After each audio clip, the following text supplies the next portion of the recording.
नमस्कार, मैं हूं आलोक जोशी और आप देख रहे हैं बिज अड्डा।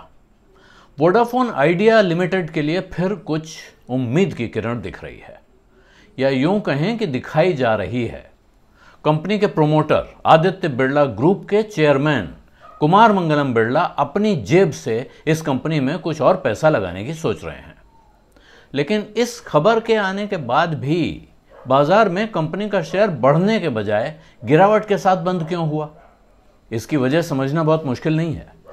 कंपनी भारी कर्ज में डूबी हुई है और पिछले साल सितंबर से ही बाजार से पैसा उठाने की योजना बनाने में लगी हुई है। इसी बीच आदित्य बिरला ग्रुप और वोडाफोन पीएलसी दोनों ही कह चुके हैं कि अब वो इस कंपनी में और पैसा लगाने की हालत में नहीं है। बिरला ने तो यहां तक कहा कि सरकार चाहे तो उन्हें कुछ भी दिए बिना कंपनी खुद ले ले या किसी और को सौंप दे जो इसे चला सके। लेकिन बकाया चुकाने के मामले में कुछ राहत मिलने के बाद अब कंपनी के संकट से उबरने की उम्मीद बढ़ गई है और बिरला की तरफ से पैसा लगाने के बाद भी इसी दिशा में एक कदम के तरह देखी जा रही है। अब सवाल यह है कि इस खबर से बाजार खुश क्यों नहीं है? तो जवाब यह है कि बिरला जी कंपनी में सिर्फ शगुन के लिए या नाम के लिए ही पैसा लगाने की सोच रहे हैं। खबर है कि वो 1000 करोड़ रुपए लगाने की तैयारी में हैं।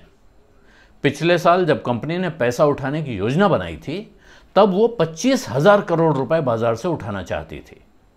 वोडाफोन आइडिया लिमिटेड में वोडाफोन पीएलसी 42% का हिस्सेदार है, यानी वो वोडाफोन कंपनी जो दुनिया भर में वोडाफोन ब्रांड से टेलीकॉम सर्विस चलाती है, वो ग्लोबल कंपनी, विदेशी कंपनी 42% की हिस्सेदार है। और आदित्य बिरला ग्रुप, कुमार मंगलम बिरला, उनकी जो टोटल ग्रुप कंपनीज हैं ये मिलकर 26% के, इसको इंडियन प्रमोटर ग्रुप कहा जाता है।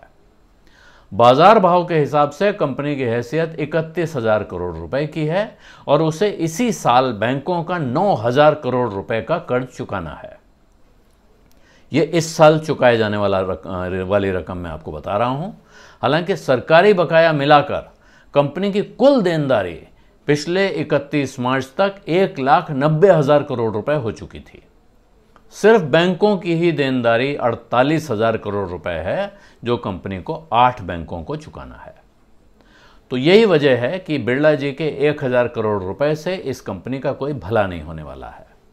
उधर वोडाफोन अब इस कंपनी में कोई नया पैसा लगाना नहीं चाहता है, तो वो भी भारत सरकार की तरह कुछ मोनेटाइजेशन की योजना बना रहा है।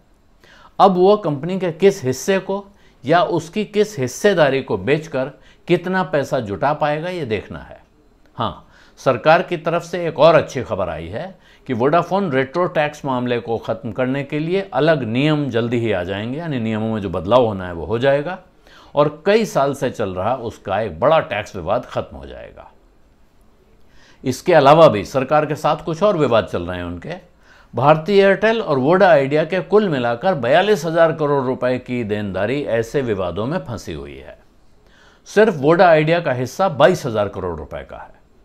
सूत्रों से खबरें आ रही हैं कि सरकार इन्हें निपटाने के लिए भी विवाद से विश्वास जैसी कोई स्कीम ला सकती है, जिसके बाद इन कंपनियों की देनदारी में काफ़ी कमी आ सकती है।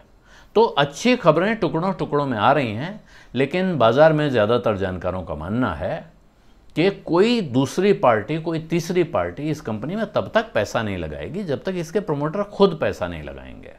तो वो पैसा कब आएगा, कब लगेगा, इसका इंतज़ार है और यही वजह है कि इस कंपनी का शेयर बहुत ऊपर अच्छी खबर आने के बाद भी नहीं जा रहा है, वो यूं ही डावाडोल सा चल रहा है।